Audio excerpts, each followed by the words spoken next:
अस्सलाम वालेकुम viewers, welcome back to my YouTube channel. उम्मीद करता हूँ सब खैरियत से होंगे।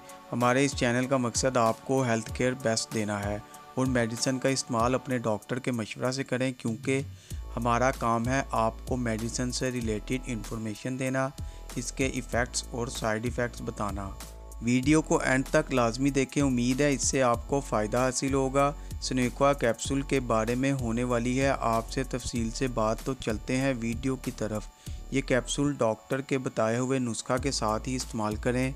ये कैप्सूल डिप्रेशन, एंजाइटी डिसऑर्डर जिसे हम बेचैनी की बीमारी भी कहते हैं, डायबिटिक नर्वस पेन जो कि नसों और डायबिटीज़ में, फाइब्रोमियाल्जिया ये वो कंडीशन है जिसमें बॉडी में आम सा दर्द रहता है। इसके अलावा न्यूरोपैथिक पेन जो कि नर्वस सिस्टम में होता है, यानी कि नसों का सिस्टम मतलब जो बॉडी में मूवमेंट कंट्रोल करता है। और आखिर में स्ट्रेस, यूरिनरी इनकॉन्टिनेंस यानी कि पेशाब में दबाव का होना।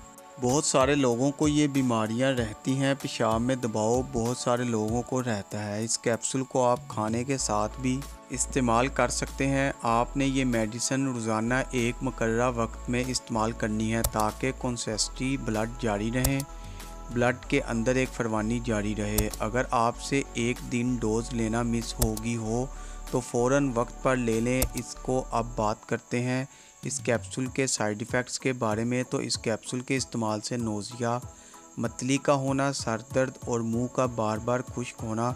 बहुत सारे लोगों को मुंह खुश्क का मसला भी रहता है। इस कैप्सूल के इस्तेमाल के बाद आपको गुनूदगी तारी हो सकती है। इस कैप्सूल के इस्तेमाल के बाद ड्राइव करने से गुरेज करें। ये साइड इफ़ेक्ट बहुत कम लोगों में पाया जाता है और ये वक्ती साइड इफ़ेक्ट्स होते हैं और ये खुद ब खुद भी ठीक हो जाते हैं। अगर इनमें से कोई भी साइड इफ़ेक्ट्स हो जाए, तबीयत ज़्यादा बिगड़ जाए तो फ़ौरन डॉक्टर से रुजू करें।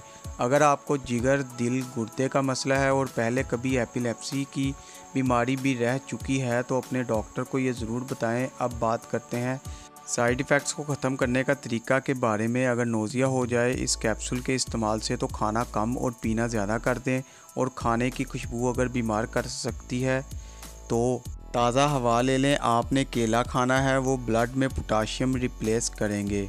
और रिहाइड्रेशन साल्ट को रिप्लेस करने के लिए रिहाइड्रेशन साल्ट लेना है जो मिनरल को रिप्लेस करेंगे, जो आपकी बॉडी में मिनरल पैदा करेगा। सर में दर्द हो तो इस सूरत में आराम करें ज़्यादा से ज़्यादा और पिए ज़्यादा से ज़्यादा। और मोबाइल और टीवी वगैरह देखने से गुरेज करें। इन चीज़ों से दूर रहें जो आपके सर में दर्द की वजह बने। मुंह में खुश्की का होना, इसके लिए आप नमक वाला पानी पिएं और कोशिश करें नाक से सांस लें, ना कि मुँह से। हामला ख़वातीन इसका इस्तेमाल ना करें। दूध पिलाती माएँ इसका इस्तेमाल ना करें। उम्मीद है आपको आज की वीडियो पसंद आई होगी, तो वीडियो को लाइक और शेयर ज़रूर करें। चैनल को अभी तक सब्सक्राइब नहीं किया तो चैनल को सब्सक्राइब कर लें और बेल के बटन को प्रेस कर लें ताकि नेक्स्ट वीडियो की इन्फॉर्मेशन आप तक बआसानी पहुंच सके। शुक्रिया, अल्लाह हाफिज़।